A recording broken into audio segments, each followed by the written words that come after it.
Good evening. You're watching the main news on HKIBC. I'm Edna. And I'm Raymond Yeung. Here are tonight's top stories. 2 dead and 16 injured as city bus rams into stored truck near Western Harbour crossing.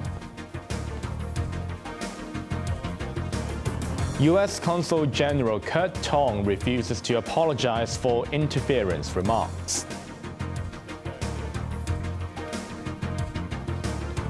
Huawei CFO Meng Wanzhou sues Canadian authorities for human rights violations. 2 people were killed and more than a dozen were injured when a city bus double-decker rear-ended a truck that had stalled on the West Kowloon Highway this morning.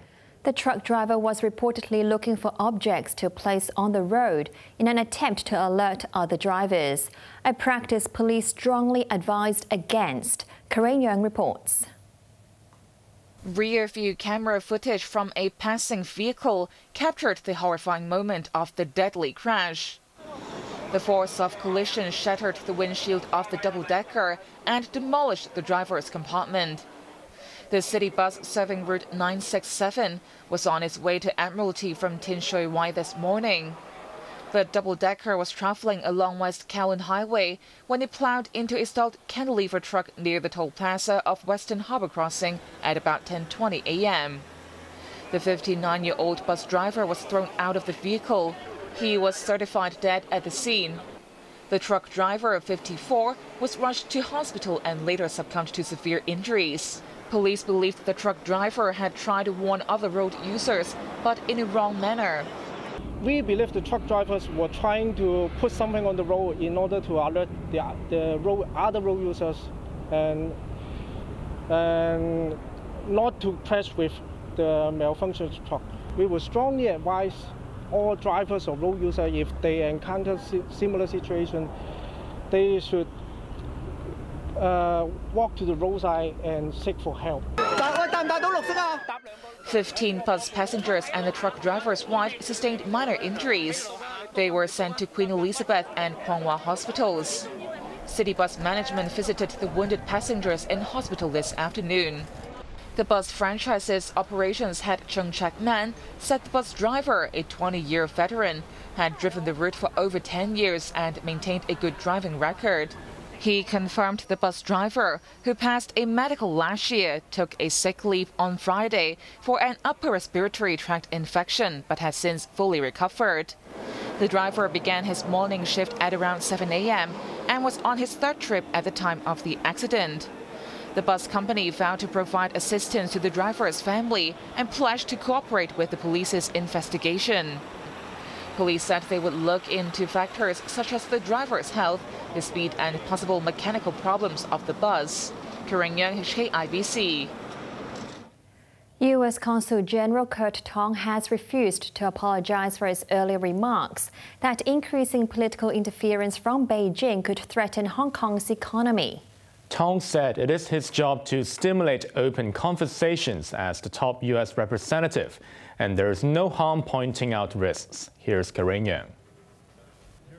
U.S. Consul General Kurt Tong has raised eyebrows over a speech he made last Wednesday. The top U.S. envoy in the city touched upon Beijing's desire to influence and control political conversations and events in Hong Kong and how it could impact the city's economy.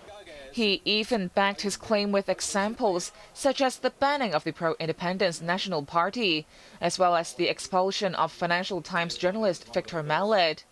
Responding to the controversy for the first time, Tong showed no regret and said he was just doing his job.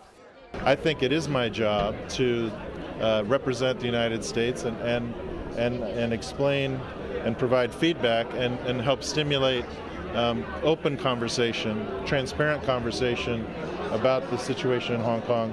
Identifying risks is not a bad thing. It's important to talk about possible, future scenarios so that we can think about the best way to operate in the future context.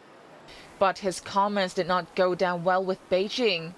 The Office of the Commissioner of the Ministry of Foreign Affairs in Hong Kong slammed Tong for distorting facts. Commerce Secretary Edward Yeung criticized Tong for cherry-picking, and local deputy to the National People's Congress Yeung even demanded Tong apologize to all Chinese people. In return, the U.S. diplomat accused critics of taking his words out of context and told them to read his speech in its totality.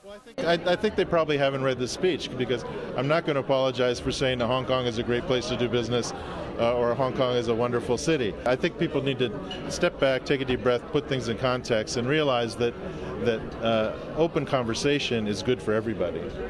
On a separate note, Tong would not comment on the SAR government's plan to amend extradition laws.